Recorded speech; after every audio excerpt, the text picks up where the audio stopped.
Ukraine's surprise attack in Russia's Kursk region is backfiring.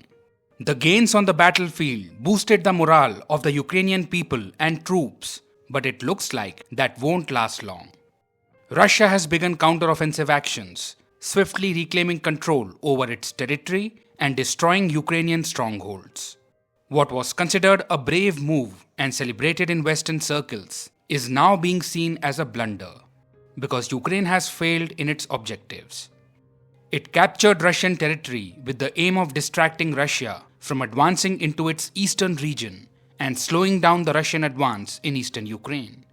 So has Ukraine succeeded in doing that? No, not at all. Russia is still advancing and continues to seize villages in Ukraine's eastern region.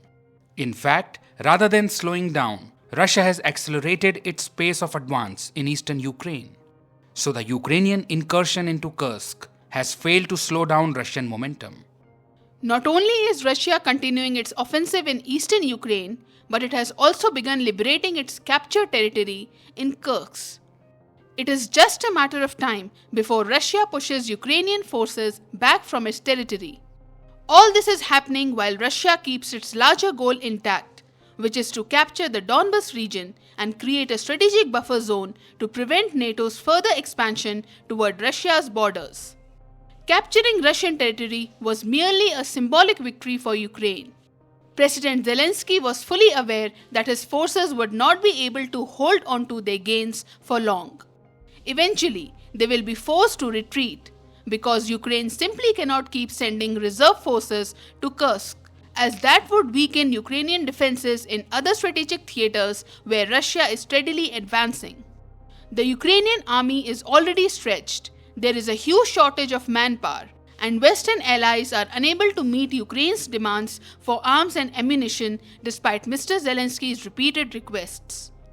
President Zelensky decided to go deep inside Russia and humiliate President Putin by doing something that hadn't been done since World War II, a military transgression into Russian territory. However, it is now clear that this was not a smart move. It was merely a desperate attempt by Mr. Zelensky to send a message to his Western allies that his forces can carry out a successful offensive even with minimal resources.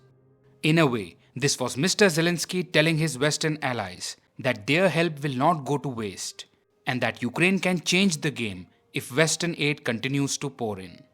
For this reason, Ukraine demonstrated its strength by capturing around 1300 square kilometers of Russian territory, capturing hundreds of Russian conscripts, destroying several bridges, and attempting to cut off logistics for Russian forces. Russia had to evacuate around 2 lakh people from the region. Although this was a huge psychological victory for Ukraine, it didn't lead to major strategic gains.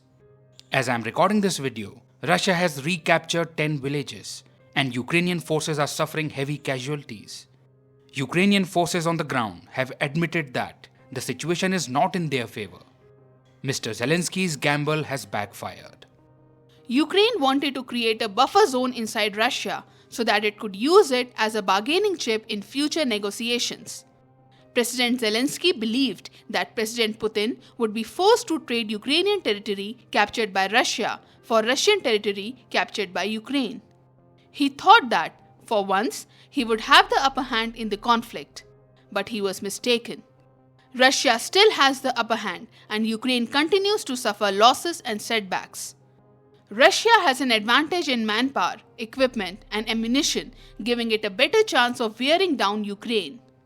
Wagner mercenaries and Chechen special forces have sprung back into action in Kursk, dealing heavy blows to Ukrainian soldiers.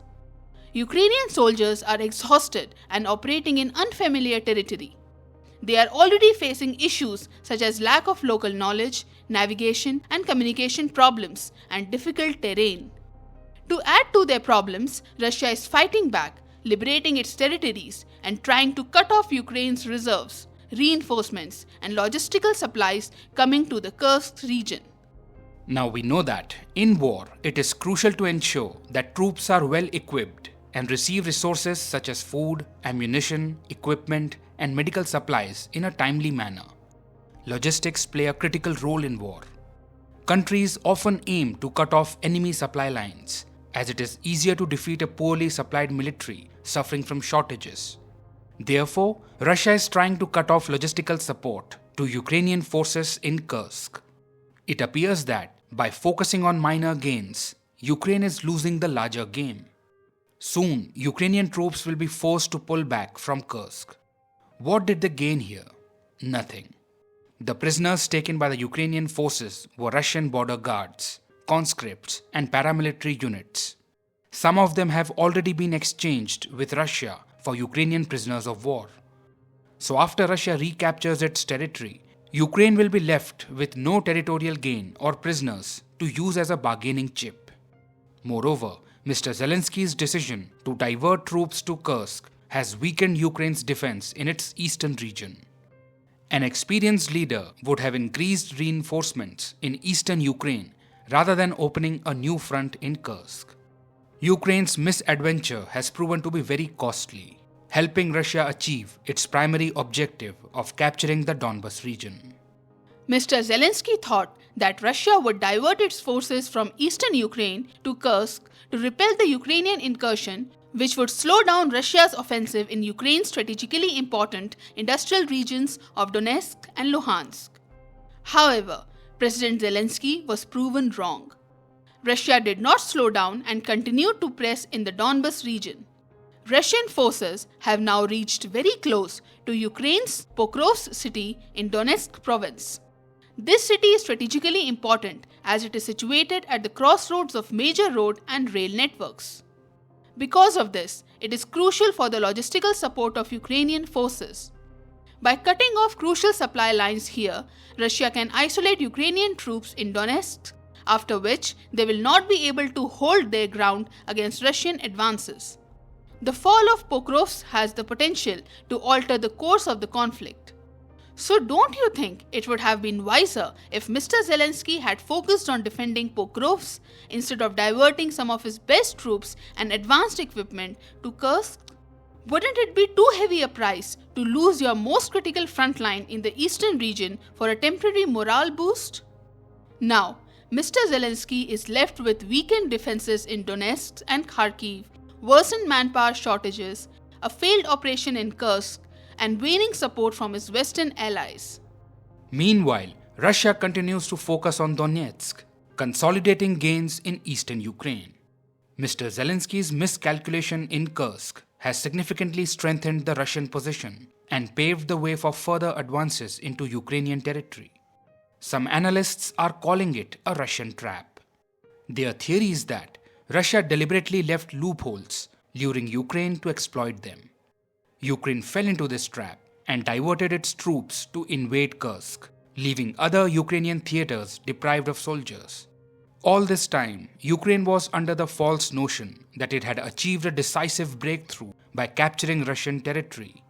But in reality, it was Russia that intentionally did not rush to repel the Ukrainian invasion. Russia did not let its focus shift from Donbas, defeating the very purpose of the Ukrainian incursion. After consolidating its position in eastern Ukraine, it has now begun recapturing its territory in Kursk. Clearly, Mr. Zelensky's plan has backfired. Further, there is uncertainty regarding the continuation of US assistance after the elections. If Donald Trump comes to power, there is a risk of US assistance being withdrawn and NATO weakening. Additionally, pressure might mount on Ukraine to negotiate with Russia. On the other hand, Kamala Harris for the time being remains committed to defending Ukraine and strengthening NATO. So the outcome of the US elections can significantly impact the Russia-Ukraine conflict. Depending on who comes to power, the US approach towards Ukraine might shift. Therefore, it would have been a wiser decision for Ukraine to wait until the results of the US elections before proceeding with the Kursk adventure. At that point, there would have been more clarity on US financial aid, military equipment, and intelligence support to Ukraine. A reduction in US support could weaken Ukraine's ability to defend itself. Now, Russia is successfully expelling Ukrainian troops and recovering its lost territory in Kursk, while a frustrated Mr. Zelensky is criticizing his Western allies for slow aid. Russia has superiority in numbers, artillery domination, and experienced mercenaries, whereas Ukraine is struggling with manpower shortages, inexperienced fighters, and a lack of weapons. A Ukrainian soldier has confessed on camera that, amidst Russia's massive counterattack, Western weapons are failing and Ukrainian troops are fleeing. As if this blunder were not enough, Mr. Zelensky is now asking his Western allies to grant permission to use Western-made weapons to strike deep inside Russia. The US and UK are discussing whether to allow Ukraine to do so. If restrictions on the use of Western-made weapons are lifted and Ukraine is allowed to strike inside Russian territory, it would further escalate the confrontation, as Russia would consider it direct participation by Western nations in the conflict. In other words, the ongoing covert NATO versus Russia war could become an open, direct, full-blown NATO versus Russia war. We hope better sense prevails and both countries move towards a diplomatic resolution instead of causing widespread destruction in the region and beyond.